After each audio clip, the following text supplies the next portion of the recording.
Good evening મિત્રો, કેમ છો? કાચો ગુજરાતીને આપશો ને જય શ્રી રામ. આપણે હવે અત્યારે વાત જે બપોરે કરી એ એક્ઝામ પેપર કેવી રીતે એફિશિયન્ટલી લખવું એનું, અને સેમ નોલેજ સેટથી કેવી રીતે માર્ક્સ મેક્સિમાઇઝ કરવા એની આપણે ટેકનિક્સ જાણી. એના કોઈ ક્વેશ્ચન હોય તો કહેજો, એના પર વધારે એલોબરેટ કરી શકાય, કારણ કે મેં ટૂંકમાં વાત કરી છે.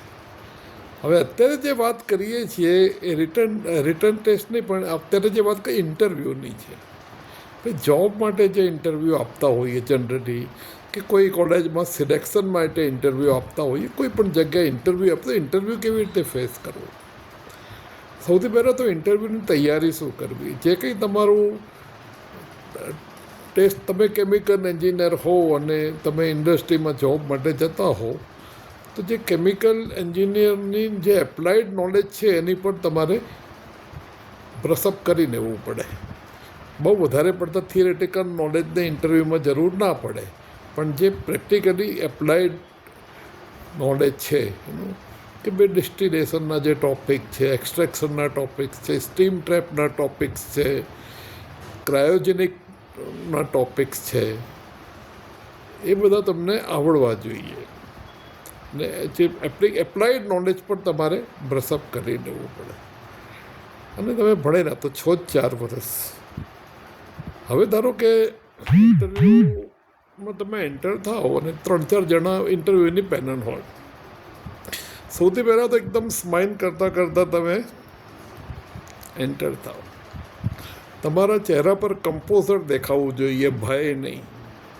તમારા ચહેરા પર હેપીનેસ દેખાવી જોઈએ, કોઈ જાતનું હેઝિટેશન કે કન્ફ્યુઝન નહીં. જનરલી આવીને તમે ગુડ મોર્નિંગ કે ગુડ ઇવનિંગ બધાને કરો, વિશ કરો. એ લોકો તમને જે ઇન્ટ્રોડક્શન આપવાનું પૂછે એમાં તમારી ચાવી છે, કારણ કે ઓપન ક્વેશ્ચન છે, એ પેપર ફૂટી ગયું છે એવું સમજો તમે. જે તમારા એકોમ્પ્લિશમેન્ટ છે, એચિવમેન્ટ છે, તમારી યુનિકનેસ છે તમારી પર્સનાલિટીમાં, એ બધી તમારે કહેવાની છે તમારા ઇન્ટ્રોડક્શનમાં. એ કંઈ તમારું બાયોડેટા નથી. તમે ક્યાં જન્મેલા અને કઈ સ્કૂલમાં ભણ્યા ને કઈ કોલેજમાં ભણ્યા અને શું શું કર્યું ને, એ બધું બહુ મહત્ત્વનું નથી. પણ તમારી પર્સનાલિટીની યુનિકનેસ તમારે એક્સપ્રેસ કરવાની છે, અનફોલ્ડ કરવાની છે. તમારી અંદર જે ટેલેન્ટ પડી છે એ કેવી રીતે આ લોકોને બતાવી શકાય એનો પ્રયત્ન કરવાનો છે. તમારી સ્ટ્રેન્થ એમને બતાવવાની છે. અને આની તૈયારી એડવાન્સમાં કરી શકાય, કારણ કે જનરલી પહેલો ક્વેશ્ચન ઇન્ટ્રોડ્યુસ યોર સેલ્ફ હોય છે, જેમાં મોટા ભાગના લોકો લોચો મારતા હોય છે, ગડબડ કરતા હોય છે, અને જે સાચો જવાબ આપવાનો હોય બાજુમાં રહી જાય અને ફિઝિકલ ફોર્મેટમાં જવાબ આપતા હોય, જે ખોટું છે. એકવાર તમે આવી રીતે જવાબ આપો એટલે પછી એમાંથી જ કોઈક રોકીને તમને બીજો ક્વેશ્ચન પૂછશે, અને તમારી પહેલી ઇમ્પ્રેશન, ફર્સ્ટ ઇમ્પ્રેશન સારી થઈ જશે. તમે એકદમ આ ક્વેશ્ચનનો જવાબ બહુ સારી રીતે આપશો ને તમારી હિડન ટેલેન્ટને તમે બહાર કાઢશો, અને એનું first impression is very good.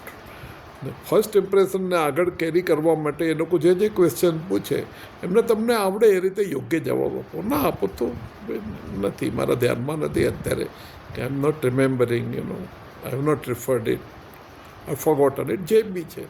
ખોટા જવાબ ના આપો. ગપ્પા ના મારશો તમે ઇન્ટરવ્યૂમાં. ગપ્પા માર્યા તો ગયા. એક પણ તમે ગપ્પો માર્યું એટલે તમારો ઇન્ટરવ્યૂમાં ફેલ તમે. તમને 5 સવાલ પૂછીને 3 આવડતા હોય, 3 વ્યવસ્થિત જવાબ આપો, એલાબોરેટ કરીને આપો, એક્ઝામ્પલ સાથે આપો. સામેવાળાને રિયાલિટી સાથે તમે એક્ઝામ્પલ એવા આપો કે સામેવાળા નોન ટેકનિકલ માણસ બી બેઠો હોય, એચઆરને, એ લોકોના બી માઇન્ડમાં ઘૂસી જાય કે હા હા હા બરાબર છે. એ તમારી સ્કિલ, તમારી ટેકનિક, તમારી પ્રેઝન્ટેશન સ્કિલ, એક્ઝામ્પલ આપવાની કળા, એ તમારે બધી અહીંયા બતાવવાની છે. અને એ તમે બતાવશો એટલે 2 ક્વેશ્ચનના જવાબ નહીં આવડે, ઇટ ડઝન્ટ મેટર. કોઈ માણસ સર્વજ્ઞ નથી હોતો. બધા માણસોને બધું આવડતું નથી. ઇન્ટરવ્યૂ લેનારને બી બધું આવડતું નથી હોતું. અને તમે તો ફ્રેશર છો અથવા તમે થોડા એક્સપિરિયન્સ છો, જે બી છે. આટલી વસ્તુનું ધ્યાન રાખશો તો બહુ વાંધો નહીં આવે. બીજી બધી જે ફિઝિકલ વસ્તુઓ ખાસ રિફર નથી કરતો કે જે તમે વેલ ડ્રેસ્ડ હોવા જોઈએ, બહુ ચકમકતા કપડાં નહીં પહેરવાના, સિમ્પલ બટ ડિસન્ટ ડ્રેસિંગ હોવું જોઈએ તમારું એના પ્રમાણે અને ઘણી કોલેજોસમાં તો એવા હોય છે તમારા ડ્રેસ કોડ વગેરે, તો એ પ્રમાણે હોવું જોઈએ. કારણ કે જે કેમ્પસ ઇન્ટરવ્યૂ થતા હોય છે એની અંદર, તો એ પ્રમાણે થવું જોઈએ. ડિસન્ટ ડ્રેસિંગ હોવું જોઈએ, બહુ ચકમકતું નહીં, અને તમારા ચહેરાને તમારે ચમકાવવાનો છે, તમારી બોલવાની કળાને તમારે ચમકાવવાની છે, અને તમારી અંદર જે હિડન પડેલું છે સોનું એને બતાવવાનું છે. જેટલું તમે બતાવી શકશો એટલા સિલેક્શનના ચાન્સીસ. મને લાગે છે હવે જે વિદ્યાર્થીઓએ જોયું હશે કે જેમણે બી જોયું હશે ઇન્ટરવ્યૂ ક્લિયર કરશે. તમારો કોઈ ક્વેશ્ચન હોય તો પૂછશે. આની પર આપણે આગળ વાત કરતા રહીશું. આભાર. Thank you so much. So nice of you.